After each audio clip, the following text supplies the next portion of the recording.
Anime dropped this year, number 18, The Aristocrat's Otherworldly Adventure Serving Gods Who Go Too Far. One episode watched, 3 out of 10. Well, that sure was an isekai, I guess. It does the whole reincarnation bit, and the whole baptism bit, and the whole gods and stats screens bit. What it doesn't do is anything that feels particularly unique, though, aside from admitting that everything would have been fine if the main character that hadn't done the heroic act that ended up getting him killed. That hardly feels like enough to call it unique, though.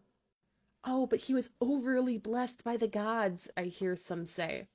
Yeah, and plenty of isekai characters both meet gods and have blessings from them, even if they don't. Characters who are overpowered compared to everyone else in an isekai setting are a dime a dozen at this point.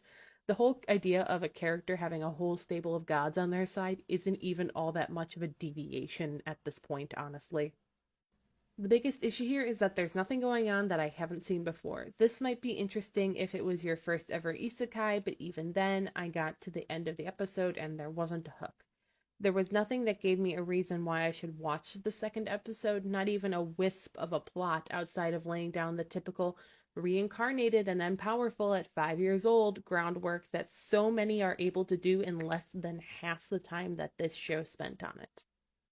That's not even getting into how there's some weird stuff in here related to how the characters are treating and babying a 4 to 5 year old child with changing and bottles and such. It's strange and uncomfortable to watch, especially when the character being treated like this isn't acting remotely like a child in a way that should have been setting off warning bells for every adult around them. But it doesn't, because this is a garbage isekai where logic doesn't matter and the whole point is to just follow the lazy tropes of the genre along because that's what makes money for these people.